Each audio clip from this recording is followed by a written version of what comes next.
main prison.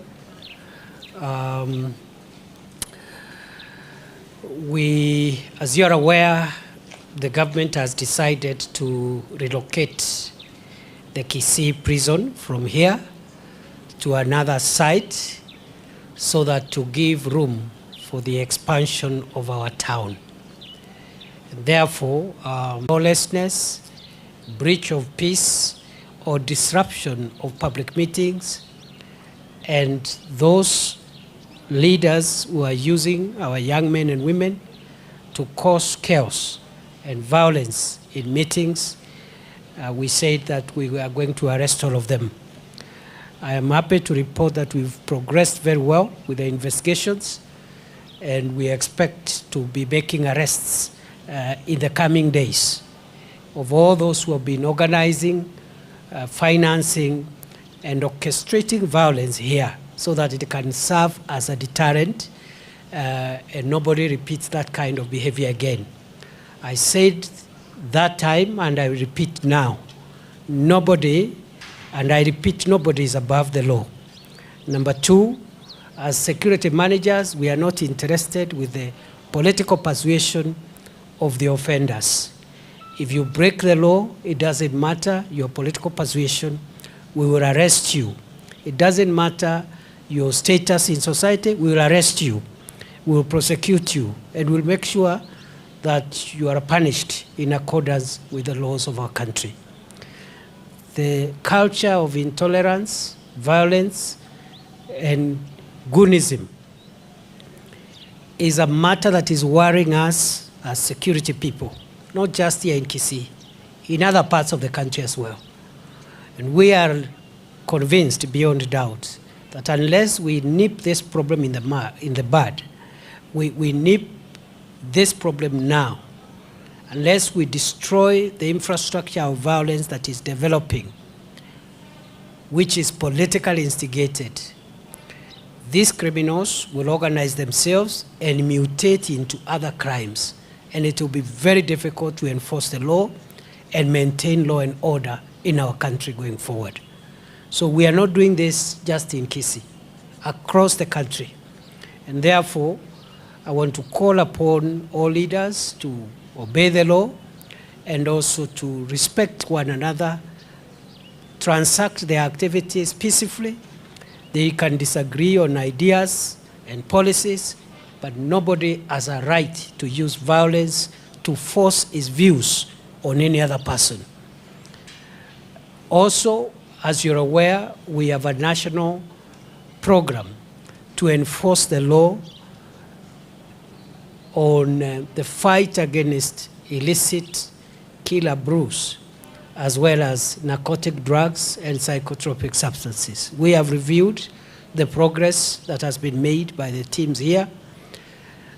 Some progress has been made, but we believe there is a lot more that we can do to make sure that we eradicate this problem permanently this time round, because in the past, whenever we've tried to do this, we've done it for a few months and then we go back to factory settings. This time round, we've decided to sustain this war on a permanent basis, the way we have sustained the war on other serious national security threats.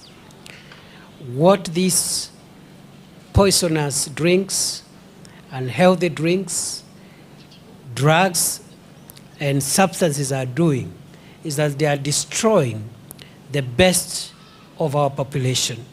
They are making our young people unproductive socially and economically. They are making crime levels even go high.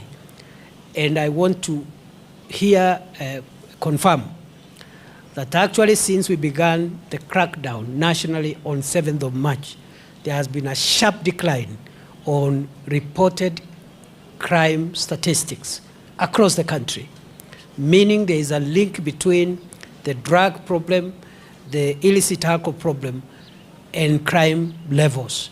So we want to secure our country, but we also want our people to engage in productive activities. When they wake up, not to go and look for a poison to kill themselves, not to go and look for drugs, but when they wake up, let them go and struggle to feed their families, let them find something to do, and I'm sure we cannot use the excuse of joblessness to approve the kind of conduct that we are seeing, especially in urban centers, but also in rural areas alike. So we've made good progress here in Kisii. I think about 95 suspects have been arrested and arraigned in court. We have also been able to seize poisonous drinks. We've also been able to destroy a number of illegal breweries. We've closed down a number without licenses. And also we have also closed down a number of premises that were selling alcoholic drinks with licenses, but operating within the prohibited proximity to learning institutions and other guidelines under national law. So that campaign is going on, and we've discussed how to upscale that war in the coming weeks. We'll be coming to check on it again in a very short period of time. Nationally, I think the program has done well, the enforcement program nationally. As at this morning, we have been able to shut down 6,500 premises which were operating with licenses, but contrary to the Alcoholic Drinks Control Act, which is national law and which is superior than the county laws by virtue of our constitution. And therefore, those licenses have been revoked for violating national law, and 6,500 premises closed. We have also shut down 12,150 country which were operating without licenses from any authority. So in total, we have 18,650 which were operating illegally in various parts of the country, and we have also destroyed the production capability of manufacturing poisonous substances to the people.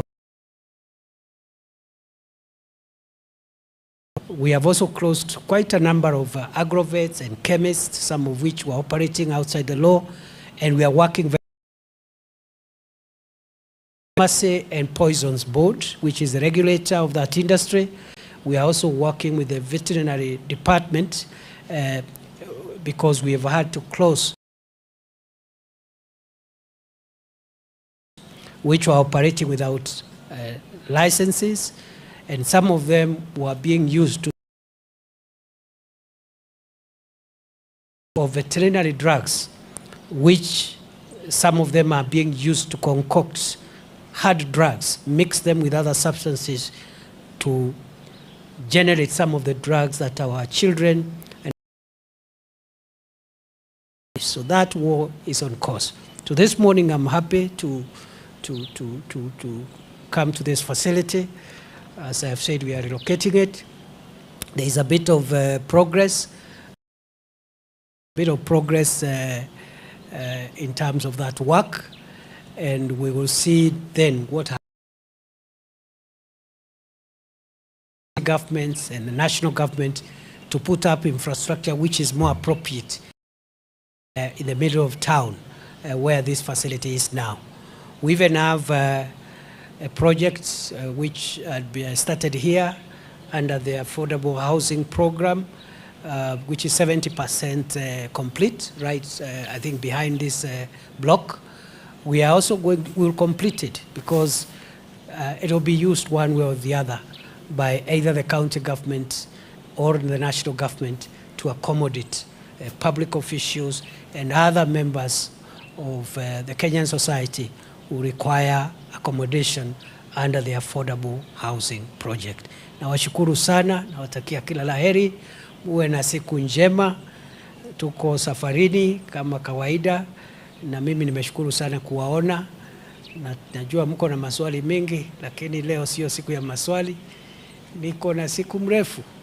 Hii ni mahali ya tatu sasa. Nilianza Migori saa 11, saa 12:30 nilikuwa Homa Bay, Nimemaliza hii Kisii, tunaenda Nyamira and other counties.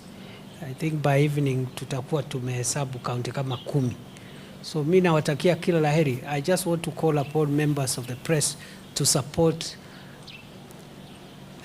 national security programs. Because national security programs are not controversial. They are not political. They are not sectarian. They are not divisive. They are for our nation. They are for securing our homeland so that we can have a safe homeland which we can hand over to our children when the adults expire from this world. So please support our national security program. Sisi hatuna ubaguzi, hatujihusishi na mambo ya siasa, hatujihusishi na mambo ya kugawa watu kikabila ama kidini. Kazi yetu ni kuhakikisha nchi yetu iko salama na tunaachia nchi hii vizazi vijavyo, nchi ambayo itakuwa dhabiti na ambayo tutajivunia. Asanteni sana, Mungu awabariki. I'll see you again in some other time. Asante sana. Thank you.